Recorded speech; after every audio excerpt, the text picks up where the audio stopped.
That boy got his Ohio State gear on today. You know, You know the vibes.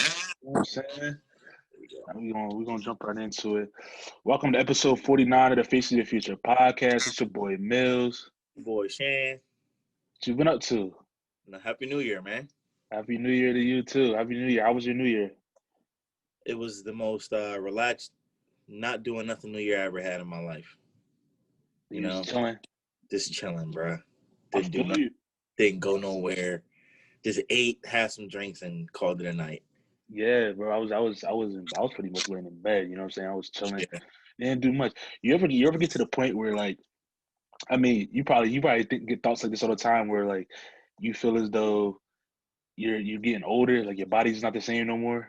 Like It I'd be in ain't. bed I'd be in bed at like 9:30, 10, be ready to Yeah. just chill, turn on a Yeah. movie or something and just relax, you know what I'm saying? And then like today, it's like a gloomy day, so it's like you don't even want to do nothing no more. You feel me? Nothing. And then also, bro, another thing is like us being athletes, bro, I be in the gym, right, working out, and my body really don't react the same no more. Like I really gotta warm up. Like before, I could just jump in the gym, start working out, do what I gotta do. But now it's like my knees ache, my elbows will start cracking. Your Like, back started hurting. My back hurt like a couple months ago for like 3 weeks. I'm like, yo, I never had this happen to me before. we'll, Like, what is going on here? You know we'll what I say mean? we'll say it ain't the same no more. You can't even look like you want to lift. You know what It I'm ain't saying? the same. And you can't even like do things like even like going out and partying and stuff. That's not even the same when partying was available. Like going out and doing that, your body react different to that too. Like I can't hang with the big dogs like that no more. A couple of them, you done. It's like, all You right, know what I'm I'm good. saying? It's like you can't do like back in the day. Probably like when we was in college, you could do the day parties and the night parties. Now it's like it's one or the other. If you want me out during the day, you liable not to see me out in the nighttime Oh because yeah. you know what Oh yeah. Or I might pop I'm up saying. for a couple minutes and be like, all right, I came to show my face. Yeah, but even we do pop out, it's like y'all don't even want to be here. It's like I Yeah, did bro. I, I be I did what I had to tired. do. You tired? It's Like crazy though. you appreciate sleep more the older you get. But the thing is, we act like we some old 30, 40, 50 I year know. olds, and we I only know. 20, 25, 26. I know. It's like imagine when we get. Because I be getting on my pops all the time. Like, bro, you be asking me to come chill with you all the time, but you be sleep. I'm like, I get it now though. I get You it. do I get get it.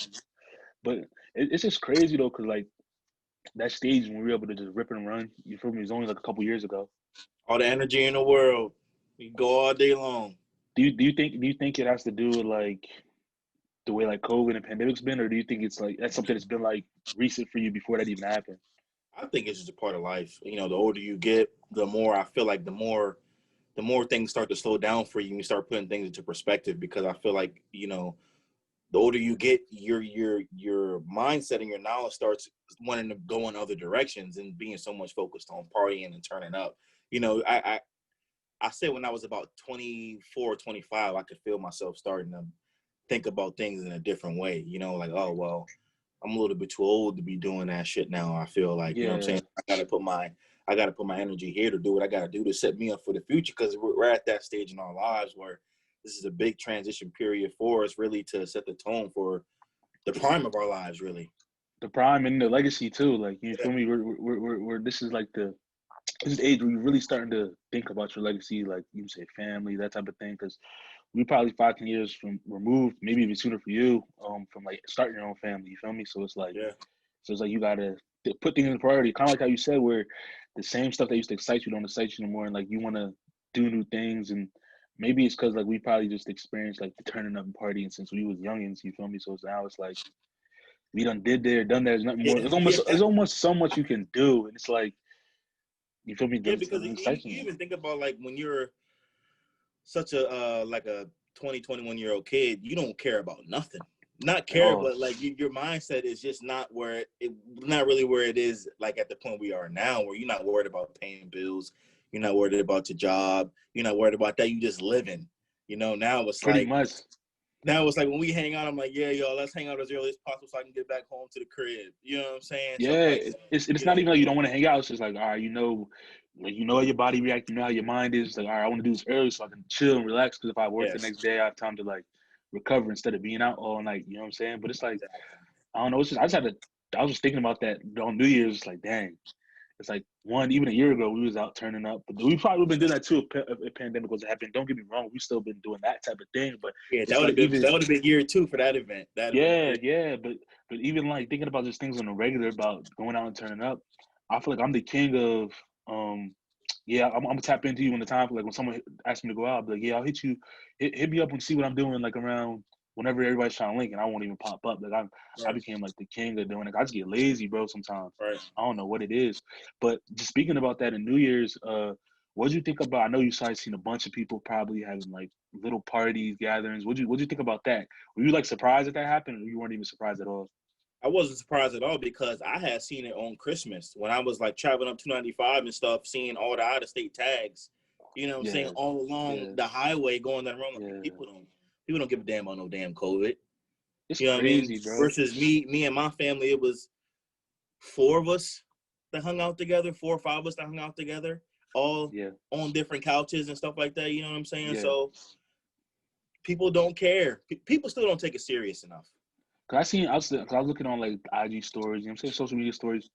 People was having full out like turn up parties. Like I'm talking like 40, 50, 100 heads. I'm like, y'all And really? down south is Yeah, that's a ridiculous. whole different. It's That's like ridiculous. I don't expect nothing less from the people down there, but I'm just talking about in the Northeast, bro, where we're at. It's like I wasn't surprised, but you feel me? Cause I think I sent you an article a while back about all the parties happening in New York, like on the low, like people still having like underground like 200-300 clubs. It's like, dang, people is really and then those are the same people that complain about, oh, I want to have my summer, I want to have this, I want to have that, but they're not taking the proper precautions to do what they got to do.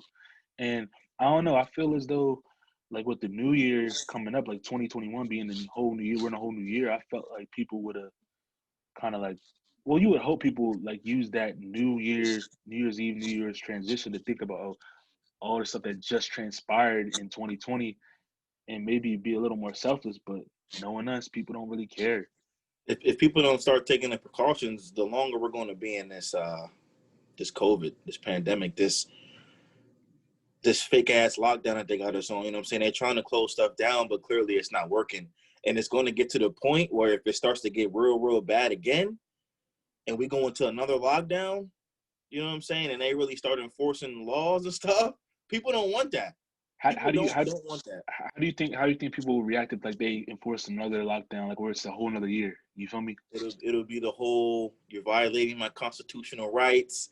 That whole argument's going to come up in tenfold, especially if they really try to really enforce those rules and laws. Yeah, like lockdown. Because my thing is like with the first lockdown, we really didn't know what to expect, so people really couldn't wrap their finger about what it was going to be like, what the experience. Now that we did it for a full year, pretty much now, if they enforce it again and people know what comes with it, I feel as though it'll be a whole different animal in my opinion. Because What's the that lockdown like for you in in your area when it happened the first time? Was everybody really in the crib? Nobody was really going out? Because I know up here where I live at, nothing was really open besides supermarkets. oh, nah, it So was a people ghost. couldn't go to It was supermarkets. ghost town, bro. Like people was even afraid to walk outside, like go on a normal walk. Like, you feel Right. me? Like people were because they didn't know. You feel me? Like are we supposed to be able to walk outside without masks? Can you walk without masks? Can you walk with masks? You feel me? You know, in our area, like where we grew up at, like there's all the walking trails like around the neighborhoods and stuff like that. So people were even hesitant to do that. But then once they started seeing people like out a little more, people walking their dogs, whatever it may be, then it got a little more active. But like those first few months, like, cause it kind of happened around my birthday when COVID really happened. I call it like my other little brunch thing that I had for my birthday, like the last like supper before COVID. I was like I always joke around that with Chase, and like around that time, it was like quiet. Like people didn't want to, even like the parents were like, "Nah, don't go out. You can't be around anybody." But really, and then once people started settling in, April came, May came. It's like the rules kind of less and less and less mattered. And then when they Mm-hmm. got hot, bro, everything went out the window. You saw the beaches when Yeah. people were still at their beaches. You feel me?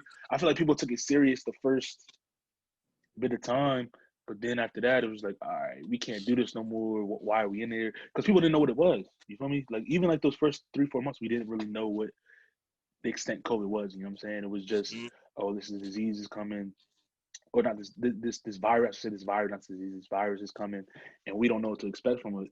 But now that we know, I feel like it's going to be more wearing on people's mentals.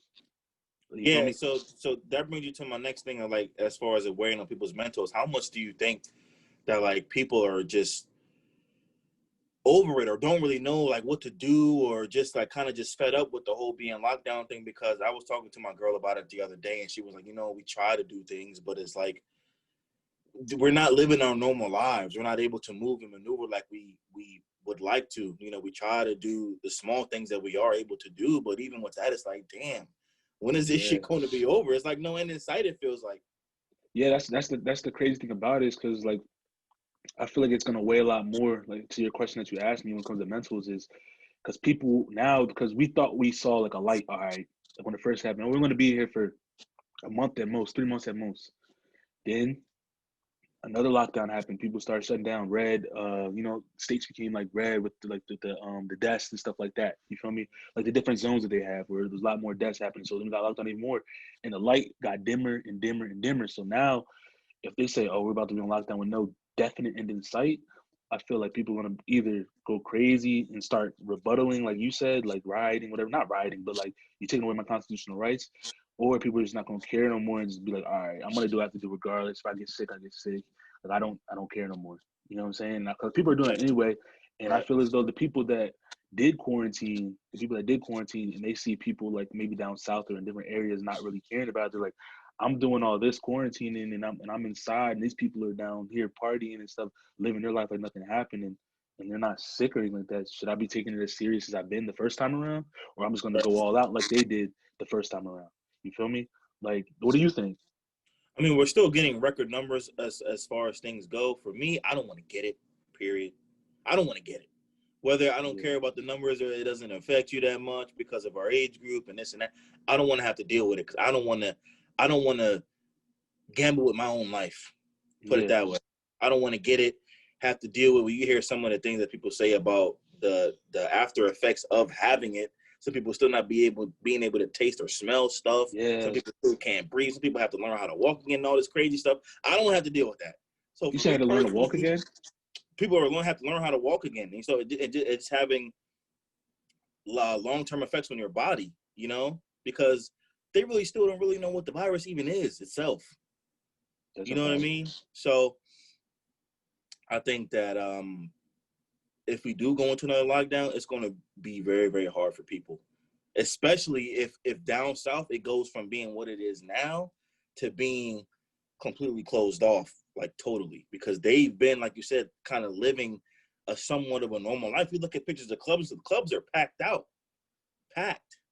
You know what I'm saying? To mass capacity, and it is crazy because you also see the numbers and the cases are surging. There are some ICUs that are at capacity. They don't have any more space for people. You know what I mean? So I don't know what's going to happen with this virus and what's going to happen in the next year with it. When are we going to be able to stop wearing masks everywhere we go? I don't think anytime soon. You know what I'm saying? When is there going to be a vaccine that's available for everybody? Because I even saw a story saying that they're going to be making new passports that show whether you have the vaccine or not, if you're going to be traveling the world. You know what I'm Well, saying? So how's that going to affect things? that's you COVID said has been a passport. mess. You It's said been a mess. passports that say if you have the vaccine or not. Yes. Hmm. That's that's different. Yes, I it think is. they should have testing in the airports. I mean, I saw some airlines are going to be offering it, but it costs like $120 I mean, if you want to to travel that do bad, it. you should be willing to. Yeah. That's how I look at it because it's something. The thing is with that is people are putting all these restrictions, requirements. Like if you're trying to go from, say, you have to travel for business or whatever it may be, funerals, whatever it is. You're going from place to place, and you have to have a certain like test result in a certain time, whatever it may be. They should have it in there with rapid testing. Mm-hmm. You know what I'm I saying? think they So, did too. but that's just my opinion, and I don't know where it goes from here because I was this morning I was watching the news and they said that I guess when Biden is in the office, he's planning on having the American population vaccinated in full for the people that want it by June. So now that brings me to my next point. Do you think the Americans, if they really want to if they really want to have their summer, because that's everybody, nobody really cares about the spring, the fall, the winter. People say, well, I want to have my summer. I can't sit inside in summer again for another year. Do you think people will actually get the vaccine to make sure they have their summer? For the people that want the summer, yes, they will definitely get the vaccine by any means. I mean, I don't know how you feel about getting it, but I mean, we talked about this the last time on the pod. Who knows what's in the vaccine? But what I will also say, I was talking to somebody about this, and they were saying that they don't think that the vaccine can be all bad because the first people that are getting them are like first responders, people that work in hospitals and stuff. So they don't think that they would just roll it out and give it to them first if it doesn't have some sort of if it doesn't work to some degree. If it has to be gotten, I'll get it. If it has to be, if I have to. But Are you opposed to it? Huh? Are you opposed to it? I'm not opposed to it if we need it to survive. If we need, I mean, I don't like how quickly it's gone out to the masses. Obviously, none of us do. But at the same time, if it's something that's going to be required eventually, which I think is going to be required by everybody to have it eventually anyway, where they'll make a law where you can't go certain places without having a vaccine, better off just getting it. Because that's my thought process about it. It's like I'm not necessarily the first one to grab it, but I mean, if we got to get back to it, we get back to it. And like the studies show that it's benefit. It's not harming anyone. Then you got to get done. Cause I honestly don't know if I could just be forced to sit inside anymore, bro. Right. Like, and that's not even just being selfish and all that. It's just like I feel like human interaction is needed, and just so once a society runs, then two, there's people out there that their livelihoods are taken away because of this. You feel me? So it's like, and they're not able to live. And we're talking about not even be able to. We're talking about not even be able to go out and like have a normal, go out to eat, go out to. I'm saying interact with them, but there's people that aren't even able to do anything because they have no money at all. You feel me? And like their only hope is if people get vaccinated, so their jobs can come back, they can go into work. You feel me? And they're not just in the streets or whatever it may be. And that's how I had to start looking at it. It's like, yeah, at the end of the day, we necessarily like I'll say this: we have the luxury of not having to do it because our livelihood is not really as affected as much as opposed to like somebody that's I guess worse off than us.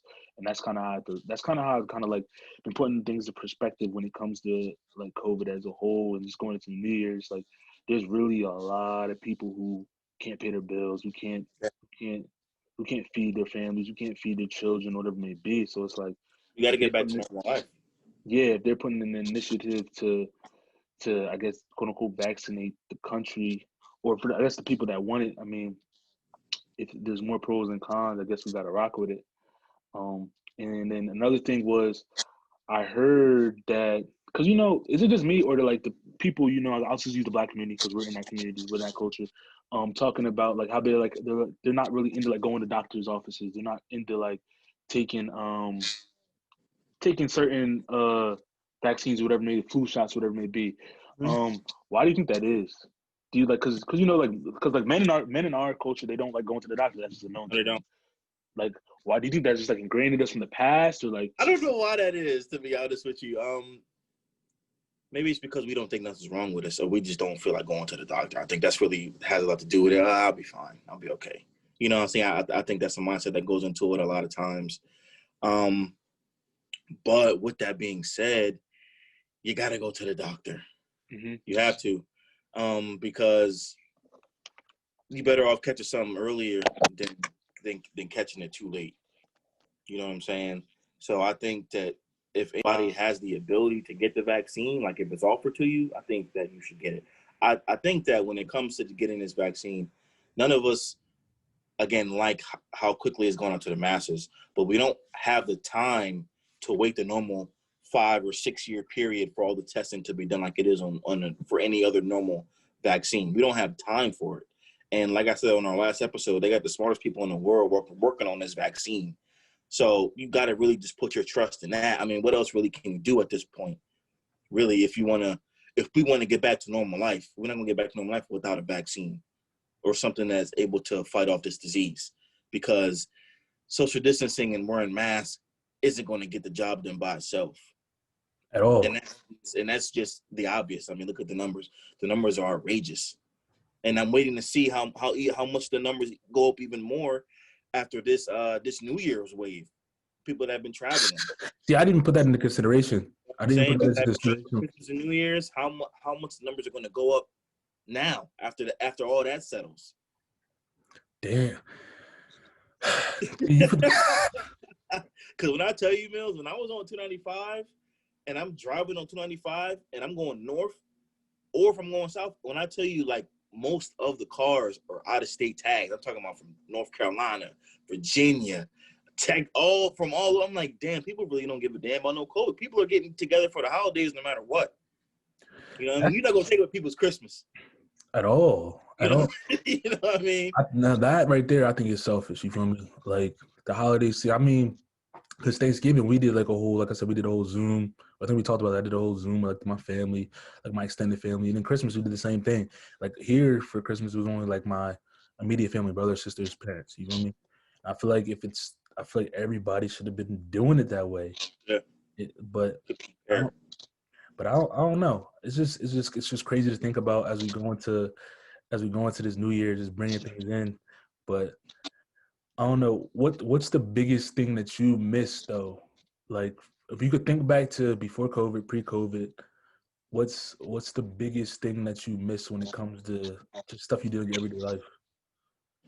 I miss being able to go out into public places, being able to see people's faces.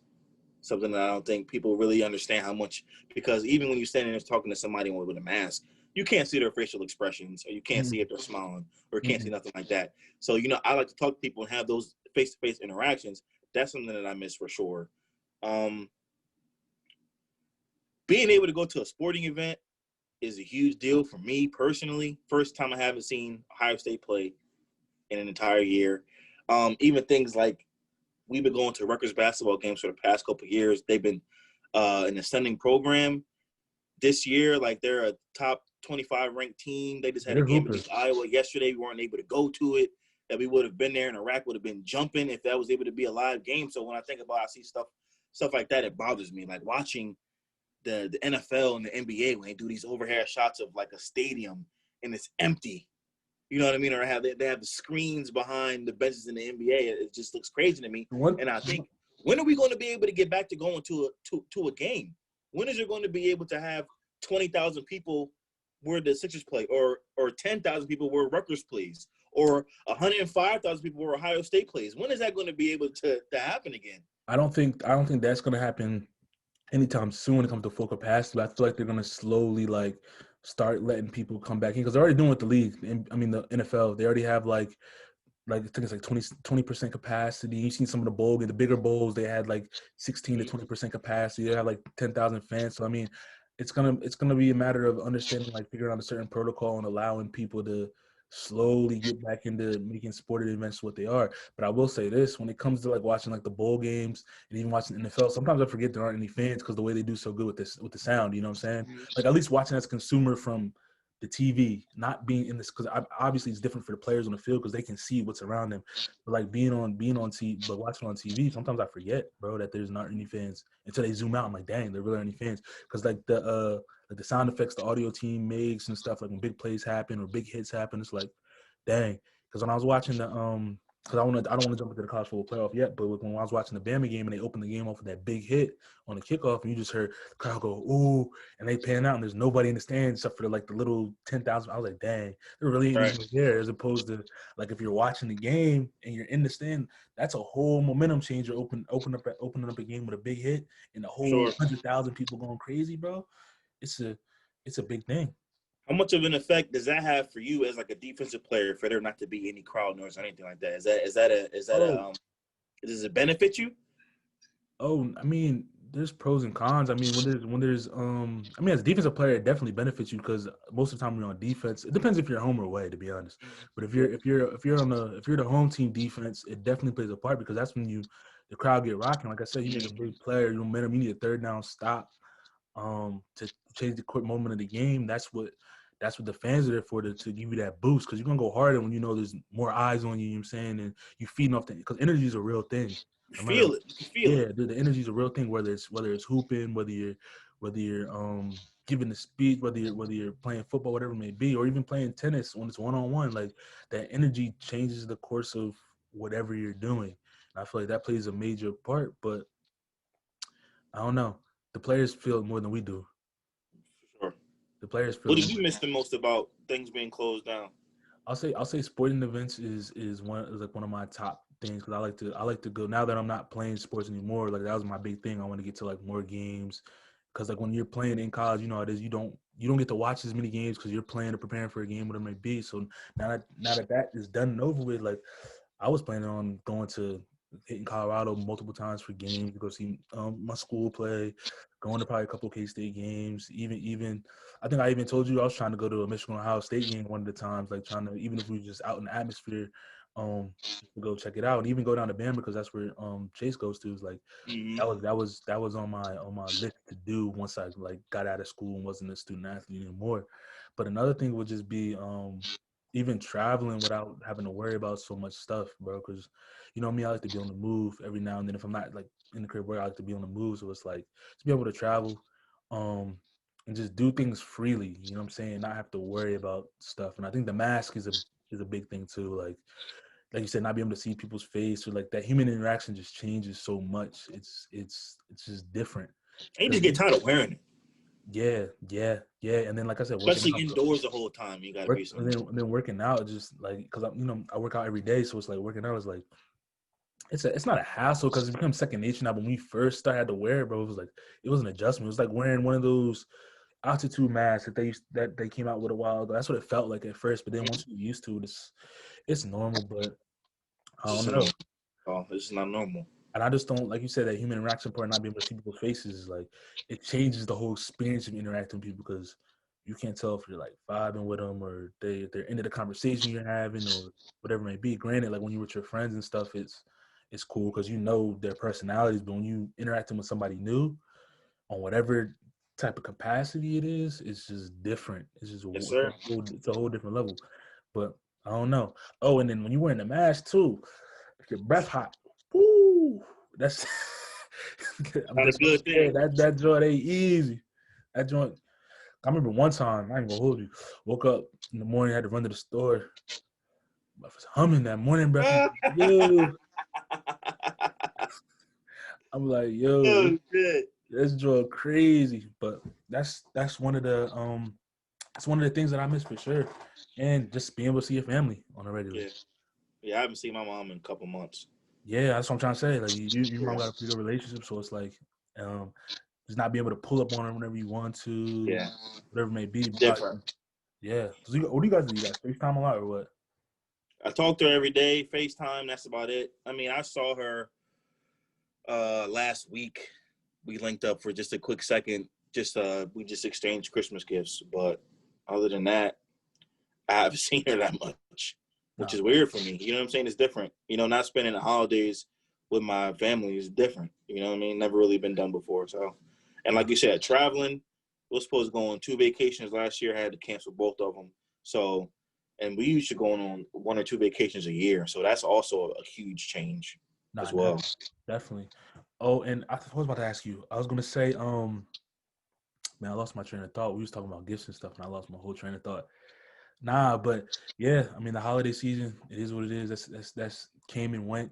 Oh, when do you think the virus is gonna be lifted? That's what I wanted to ask you. If in your ideal world, realistic ideal world. Realistically, ideally, if they can roll out the vaccines and get it popping to the way it is, I would say the end of 2021. That's like best case scenario, wishful thinking. Everybody handles their business. But if people don't do what they should be doing, probably another 2 or 3 years. Huh? If people don't do what they're supposed to be doing, people don't want to wear masks, people don't want to take serious, people don't want to get vaccines. Another 2 or 3 years. And that's what you're saying, like no mask, no nothing, just back to the way it used to be, 2 or 3 years. Well, I think if everybody does what they're supposed to do, like I'm saying, by the end of this year, we should be going into the next year with no masks and shit like that. Okay, I got you. But I'm saying if people don't do what they're supposed to do, this could drag out for another 2 to 3 years. No, I get you. I get you now. All right, let me ask you this, because I was reading this. You know, I'm a Rockets fan. I'm a big Rockets fan, and they just signed a player that's been kicking. You know what I'm saying? 41 mil, and I forget his name is Christian. Christian Wood, and he signed for 41 mil recently. And the story came out that 2015, his ex-girl, he didn't get draft day coming up. He's top prospect, whatever it may be.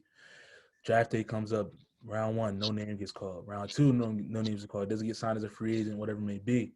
So he takes his girl back to the airport, sends her, she goes back home, whatever, because she's there for draft night and all that stuff. Nothing didn't go as planned. Sends her back home, you know what I'm saying? I'll see you like when we link again, after I work, I get picked up by a team. He never hears from her again because he didn't get drafted.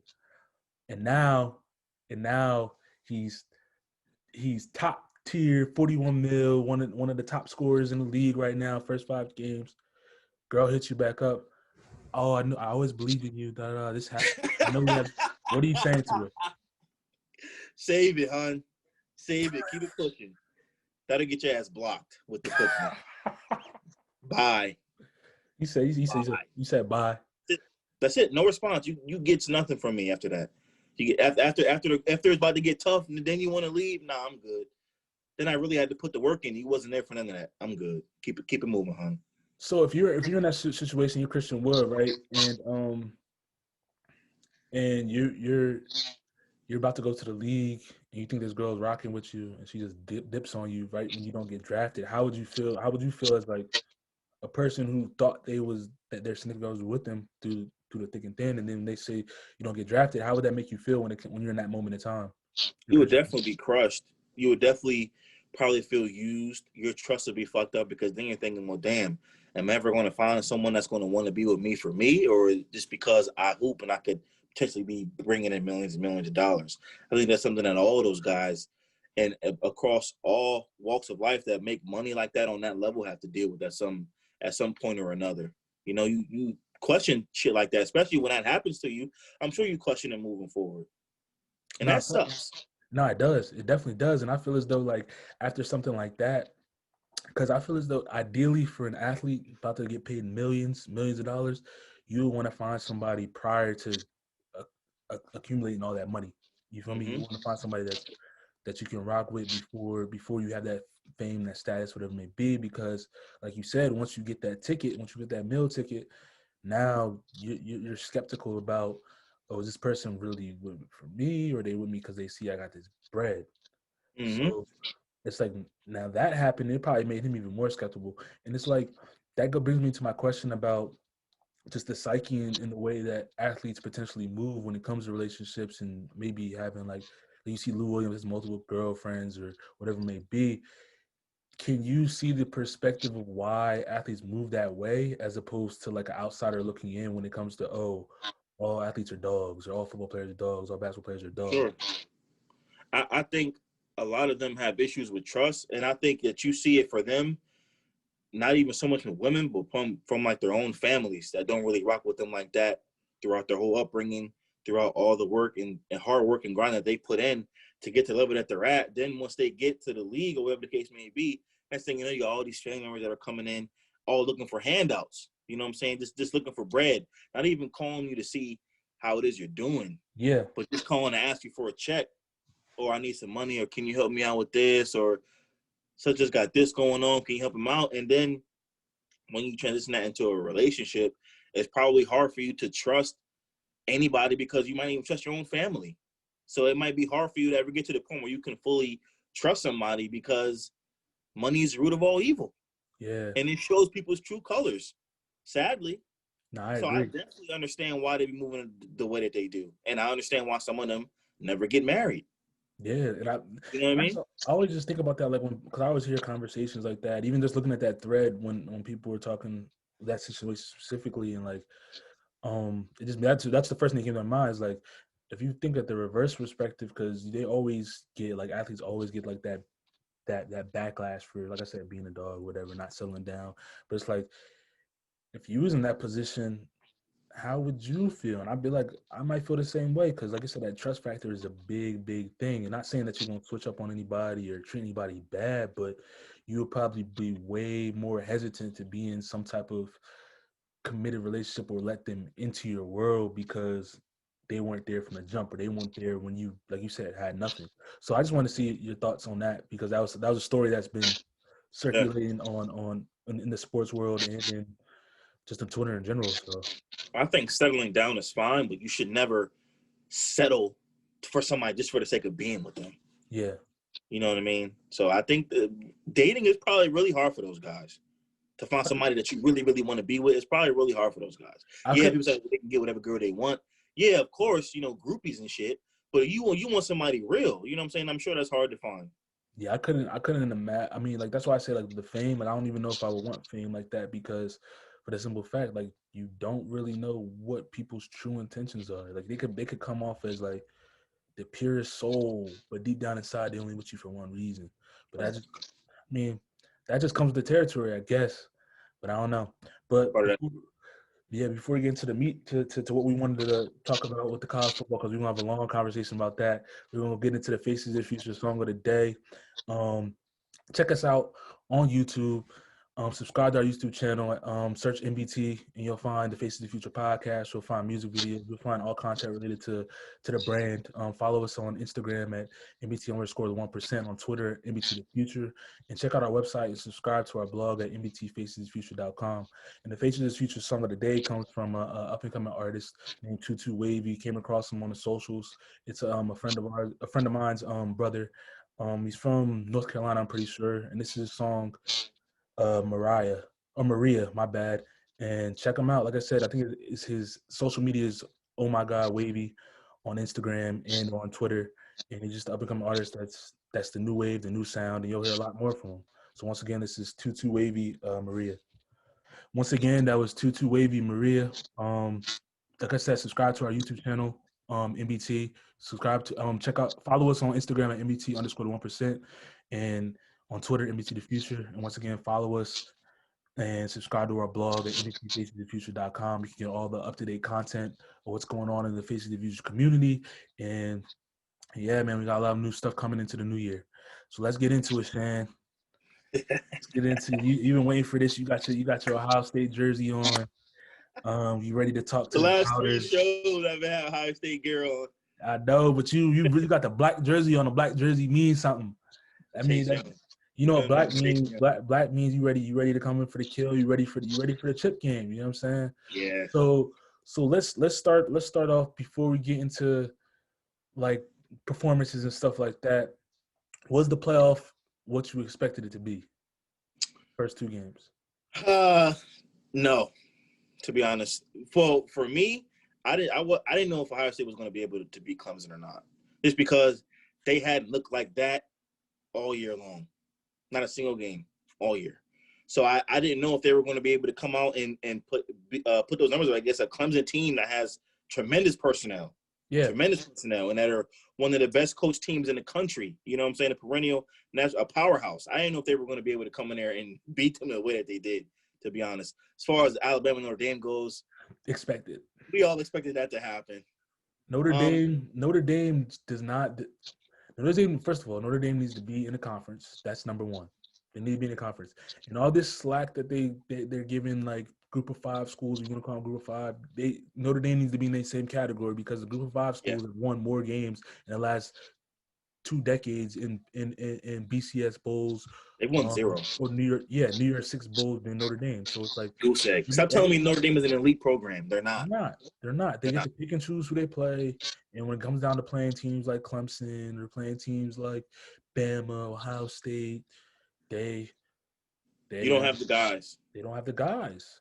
No, I'm not saying that they're not a good team, They're right? a good program, Because you got to give Brian Kelly a lot of credit, because Notre Dame was one of them schools like a Stanford where if you don't have the grades to get in, you're not getting in, period. So it's harder for them to recruit their players. So I give them credit for always being a solid program, but you're not in the elite class with the elite programs. No. You're not in that class. So stop telling me that they are, please. And my thing, another question I was going to ask you is, um, Oklahoma blowing out Florida. Do you think Yeah. they were a conference winner? They should have been in there instead of Notre Dame. See, I hated that game because Florida didn't have all their fucking players. I hated that. Hey, first of all, they I was only hated missing that. 3 receivers. They were missing 3 They receivers. was missing their top 3 receivers, their top tight end.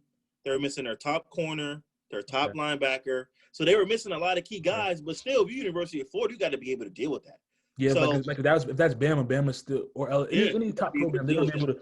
Your depth chart 1 and 2 should be pretty much even kill. You feel me? Like if the top But I guys feel down, like you always see those SEC teams that don't make it to the championship underestimate whoever their opponent is in their bowl game. I even think Georgia had a little bit of that when they played Cincinnati in the beginning. You know what I'm saying? To start that game off, they probably slept on them a little bit, and they came out and got smacked in the mouth. You know, and the same thing with Florida and OU. I mean, Kyle Trask threw a pick on their first drive. He threw 3 picks in the first half. You're first not gonna win quarter. like that. Wasn't the first quarter? I think he threw 2 in the first, 1 in the second, but I know he threw 3 in the first half. And but you're not gonna beat a team like Oklahoma like that. You can't give a team like that with an explosive offense and Spencer Rattler. You can't get him short fields. You can't. Yeah. No, I agree. And going back to the Ohio State Clemson game, I feel as though it was a make or break game for Justin Fields, not in terms of just his legacy, but in terms of his draft stock. Because everybody was saying his draft stock went down after that Big Ten championship, and he came out slinging, bro. And I think his stock just went back up after that game. He proved he could lead a team against a high quality opponent and be efficient. He had just as many touchdowns as he did incompletions in the game. So it's like you can't knock him. I like I said, I didn't think they were going to win because he hasn't looked that way all year. That's Justin Fields that I know, and I was telling my girl that's the best game he played in the last 2 years. And another thing another thing to say, like he played so well that people probably thought Trevor Lawrence didn't play well, but Trevor Lawrence had a very good game too. He had 300 yards. He had almost 400 yards passing. Yeah, 400 yards passing. I think 3 TDs, and so he had a very exceptional game too. But Justin Fields just was on it was one of them games, bro. Like you can't. He was on fire. So that brings me. This is what I want to ask you about, right? And I put it in the chat. I said Mill's about to be mad. The ejection. Oh, with the linebacker. His name is for Clemson. The hit. Yeah, the linebacker. First of all, the hit was when it hurt. I was like, oh my god, I cringed. I'm like, my god, the way his whiplash and his neck twisted and his ribs. What do you think about the hit? What do you think about him getting ejected for the hit? Okay, when it comes down to the hit and ejection, it was the right call. You want to know why? Because I was looking at first, you know me, I'm like, that's dumb. You can't do nothing in football. Based on the rules, you're a ref too. Based on the rules, it's the right call. Based on the rules, it's the rule. Two. When it comes to the actual hit, if you go back and view Ryan Shazier's hit when he got paralyzed, it was the same exact thing. He came in the same way. Don't get me wrong. People are saying, "Oh, he broke down," but when he thrust it forward, his head was down like this. You know what I'm saying? It was down. So any wrong force impact trauma to the head, neck, or whatever could easily affect your spinal cord. Because he literally went into the thick of Justin Fields' body. You know what I'm saying? Mm-hmm. And say Justin Fields didn't try to spin and his head was down and they went head on. That joint might have do with his neck. That's what happened to Shazier, and he became paralyzed. Yeah. So it's like I see why the rule is there. Do I like it? No. Of course I don't like it. Like I don't like it at all. They're trying to take those out the game. That's all they're trying to do. And how I see it in the future though, what they need to do with the rule is they need to treat it as the NFL. You get don't they get one warning in the NFL if you target you're still playing, but again after that you get ejected or something like that, or they don't get ejected in the NFL. I can't remember. They give you 2. You get 2 chances. I think it should be like that in college football because, for the simple fact, someone as vital as their middle linebacker, I forget his name off the top of my head, but Kowski, I think his last name is something like that. He's like a 4-year senior leader of the defense. It's a vital in the linebacker position, like being in the middle field. They're basically the quarterback of the defense. Either them or the safety is the quarterback of the defense, calling out plays, calling out signals, whatever it may be. So him leaving is almost as if Trevor Lawrence or Justin Fields got taken on the offensive end. Correct. And do you bring in a freshman behind him? That's what I'm trying to say. It's the same. It's the same impact. People don't see it that way because they don't really understand defense. People understand offense more than they do defense. That makes sense. Mm-hmm. So losing somebody like that changes the whole course of the game, your scheme, whatever it may be. So I see why the call happened, but I feel as though the rule should be altered a little bit where you get one targeting penalty a game without Yeah. ejection, depending on what it is. But if it's like something where someone's coming across the middle, you fully launch yourself head first, spearing them, then that should be automatic ejection, no warning, whatever it may be. But a bang bang play like that, where it's like it kind of almost happened where his head went to the side because what you call spun into him, then I feel as though it should be. He got stuck, first of all. And the injury, the hit was so bad that I was saying to myself, I don't think they should put him back on the field for a little bit, because you even saw he missed the play after that. Then he came in and threw a touchdown, but he immediately was like limping and couldn't even walk. He couldn't get on the bike. I'm like, I don't think they should really even be putting him back. He was done up. Yeah. Like, it's funny. He left his body open, bro. He left his body open. And I'm not saying he's be targeted because of the impact of the hit. I'm saying in terms of the rule and the way that the linebacker approached the tackle with his head, because his head was clearly down. Like, he wasn't looking at anything. He just went head first. Yeah. And that's something that can be very, very detrimental to somebody. Yeah. It happened the with reason from Rutgers they too. try to make an example out of somebody. You know, you think you make an example out of that guy, nobody else is going to do it. But that's one of them plays where it's bang bang. People don't understand the magnitude of the game. You can't do that. Yeah, you people got to take into context how quickly these things are moving, right? And these things are moving so quickly that the referees didn't even pick up on that there might have been targeting when the play was live. Not until they had a chance to look at it on the scoreboard, or just if it was on the field. Then they said, maybe we got to take a look at this. What happened? They didn't even see it at first. That's another thing I don't like about like the sporting arena now is all the replay stuff. It's like certain things don't need to be replayed. You feel me? Like if initial contact when it comes to like a tackle like that, I don't think you should be stopping the course of the game, the flow of the game to review a hit like that. If it's something where it's like, all right, like I said, it's a deep ball, a deep pass, and the safety's coming out, launching itself like this, head first into whatever it may be, then you can replay it. But a bang bang play where you just tackle somebody in the middle of the field, like it's hard. Like when you're going one-on-one like this, it's almost hard to adjust one way or the other. Like people don't realize how that happening so fast. Yeah, it's way different than like if someone's just a defensive receiver and you're coming in just long. Or a quarterback in the pocket and you go and head first at his head. Like those are two different plays as opposed to like a runner and a tackler coming head on each other. That's hard to not. Sadly, regardless, you know, they have to err on the side of caution because now you're talking about like liabilities, right? Where dudes getting injured, you're not throwing that flag. Now they're throwing that flag because they can go and review it. You know what I'm saying? So it has its pros and its cons.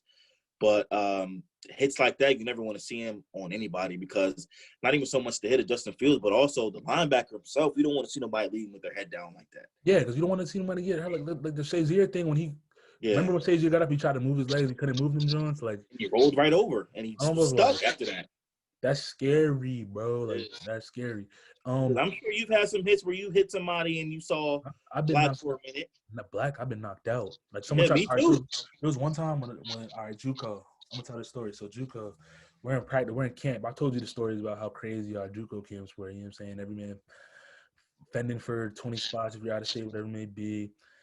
So long story short, I'll never forget Kevin Shorter. He had transferred from Texas, University of Texas, or it was like a Texas commit coming out of one of the. I don't know if he transferred to the Texas commit coming out of high school, but he had got hurt, like hurt his back or something, so he had to go to JUCO.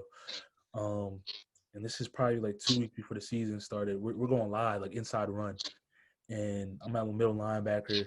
They run a straight like dive. It was a dive player lead, one of the two, right down the middle of the line.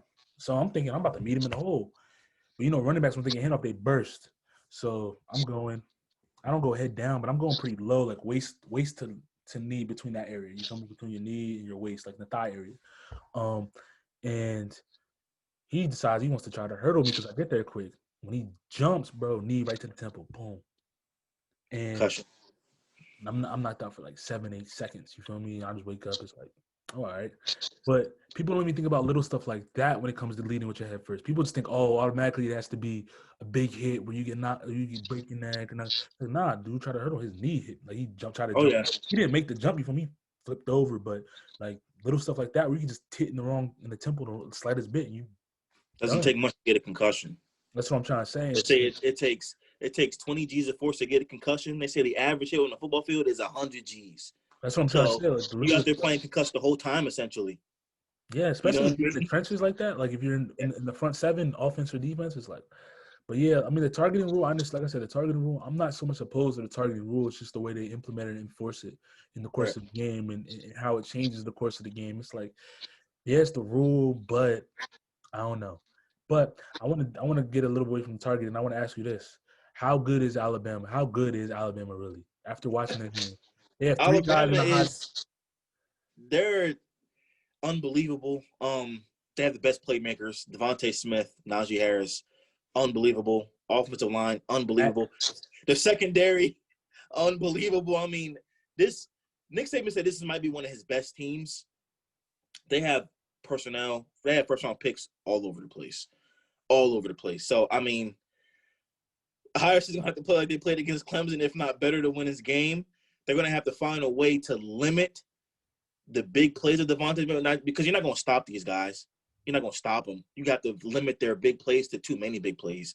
You know what I mean? Harris's best chances to hold them under 40, let them score 38 if they want to win this game. I was talking about this with my brothers, and I said they remind me of that Reggie Bush, Matt Leinart USC team where they have, and who they have? They had Mike Williams on the outside. They had three premier players, like 3 or 4 premier guys that could, Reggie Bush. yeah, could just take you the distance at any point in time. You feel me? And then their defense was like that too. So Right. it's like, and I feel as though if this wasn't a pandemic year, and like you said, the crowd involvement in terms of like the hype that it would, I feel like it'd be even more hype around if this wasn't like a pandemic. Granted, they have a lot of hype now. Don't get me wrong, but if people were just focused on football like they normally are, and not the other stuff, I feel like they would be in those. That conversation would be brought up even more. You feel me? Even compared to last year's team with LSU, like LSU had the passing game on lock. You feel me? But yeah, the running back was good. He plays with Chiefs now, but the runner was good, but he wasn't Najee Harris. You feel me? Yeah. You saying? Yeah, Najee Harris is different. They got all-time leading players in every position. Yeah. Their quarterback, their receiver, the running back, and like you said, on defense, they're doing what they got to do. So it's like, I I don't still know. got to bring the A game. They got to bring The only thing that I'm going off is last time he played them, they beat them. So I'm hoping that they can continue that. That's what everybody's going off. Prediction. I need predictions and scores. I'm gonna go with Ohio State. I'm gonna go 49-38. 49-38 Ohio State. 49-38 Ohio State. That's what I want to happen. I think it's gonna be Bama. I think Bama's gonna win. It's gonna be a 42-31 type game. Yeah, it'll be high scoring. The spread, it's the biggest national championship over under in history. Yeah, I think it's gonna be. I think it's 42-31 type game. Cause I think it's gonna be tick for tack. Like to start, I think it's gonna be going back and forth. Momentum, like both teams are gonna be coming crazy. But pause. But yeah. It's unfortunate that this game can't be a sellout because you have two of the most passionate fan bases to pack out one stadium. The energy in that building will be unbelievable. So wait, are they allowed? That's what I was about to ask you. Are they allowed to pack? Are they filling the whole stadium up for the game? they're not gonna fill the whole. I mean, there will be some because it's Miami. You know what I'm saying? There was the Orange Bowl was last night. There was a lot of people there throughout the whole thing, but it won't be full capacity. But I'm saying if it was, it would be crazy. You'd probably be down in Miami for that. You probably would. I would try to. I would definitely try. Like just be out there for just in case they won. Tailgate or something. Just to yeah, that's what I'm trying to say. Yeah. Yeah. But I don't know, bro. I think Ohio State's key to victory is not so much they have to stop the run. Yeah, they do. Like they can't, because that's when Alabama gets scary. If the run and the pass is going, if Najee Harris is going, then it's hard to Sean stop. Wade has to play his best game of the year. He has to play it. Sean Wade, their defensive back, has to play his best game of his Ohio State career against Devontae Smith. He can't be getting torched like he was against Clemson, and really all year. Like I said in the chat, he's been getting burned pretty bad all year. He has to play his best game because if Devontae Smith starts going off, they're not going to be able to stop the run game because they'll be too worried about the pass. So they gotta hold him in check as best as they can. They can't let him get loose. They can't let him go off for 200 yards or 150 or something crazy. You know what I mean? Oh, and I wanted to ask you this: how do you think Dabo felt after that loss? After he's talking, Ohio State I can't stand Dabo, especially after that. I think that's why they had a little bit more juice going into that game. You know what I'm saying? Because you totally disrespecting them. Stop. Stop. Put some respect on their names down, bro. You owe them an apology. You know what I'm saying? You can see it at halftime. He was like, when they interviewed him, he was like, damn. You know, he was like, we're getting our asses kicked pretty much. You know what I'm saying? And they was. Bro. Yeah. What's happening? Fuck out of here. They're I'm beating glad them they all passes of the game. They haven't beat Clemson ever, so it's about time. That's a fact. Do you think that hurts Trevor Lawrence's draft stock or not at all? You think he's still going number one? He'll be number one. He still had 300 yards in like 4 tugs, so he'll be fine. That's a fact. All right. Final question with the college football stuff. Heisman. Who do you think gets the Heisman? I would love to see Devontae win it. Receiver hasn't won it since '91. It's really become more of a quarterback's award and running back's award. Give it to one of the outside guys. But you know what's crazy? It's crazy that Devontae Smith is a Heisman finalist, but Jamar Chase has similar or either similar or better numbers than him. It's probably because yes, that is crazy. That is crazy. But my thing is, and my older brother brought this up, when it comes to the Heisman voting, they think that because it's Mac, it's Devontae, Trevor, and who's the one from Florida? Najee. Okay, so they said, because now both from Florida was in there too, but he probably dropped out after. Oh, Trask in there too. He probably dropped out after the game. He probably not gonna win no more. But he said Trevor Lawrence might sneak in and win it because all the Bama voters that are in the committee might split their votes between all 3 players. And he might not get enough votes to. Oh yeah, that's a good point. He would deserve it if he won it. I wouldn't be mad if Trevor Lawrence won the award. I want Smith to win though. Me too. Especially after watching him against how it was child's play against Notre Dame. Yeah, it's not fair. It's not his speed is unbelievable. And it just looked like he was just gliding and like it just was. He had to do this at a $170. You know what I'm saying? He's a light guy. Is he the best receiver to ever come through Bama in the last decade? They got a lot of them.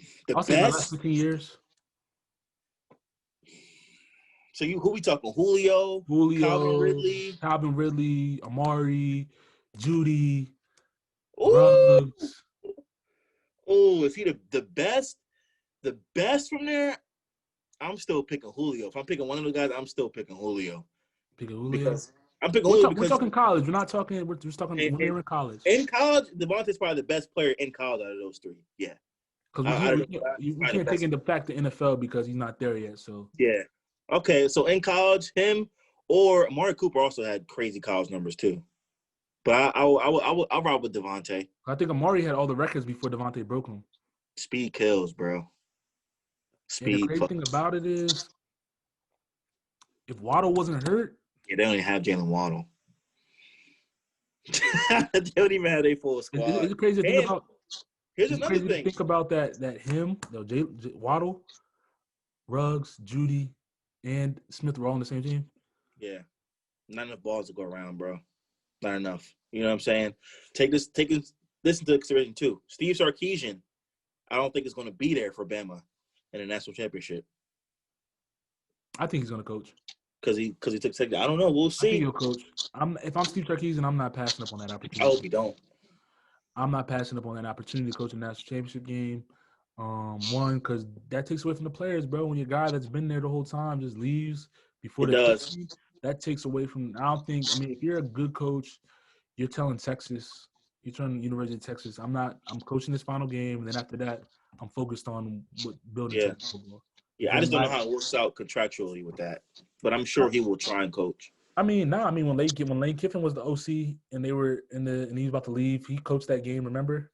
And then they said, oh, he wasn't focused enough. Then I don't think he coached the next game after that. But national championship, Steve Sarkisian, I'm coaching. We'll see. But that's all I got today when it comes to the topics and what's been happening the last few days, man. I wanted to give a shout out to my boy Beans, man. Rest in peace to Beans, Ron Jackson. You know what I'm saying? R.I.P. Beans. R.I.P. Because that was our guy. Always supported what we had going on. Supported everybody around him. You feel me? A good source of positive energy to anybody he came across. And also the life of the party. Life of the party, bro. Life of the party. And also rest in peace to anybody else that didn't make it into the new year. Because I mean, like I said, 2020 was a rough year for a lot of people. And I just hope this year brings a lot more light and positivity to not just the people around us, but just people in general. You know what I'm saying? But that's all I got for this episode. Yeah, man. Happy New Year to everybody out there. Happy New Year to everybody else out there. Like Shan said, episode 49 of the Fixing Future Pod. It's your boy Mills. Your boy Shan. Peace. Peace.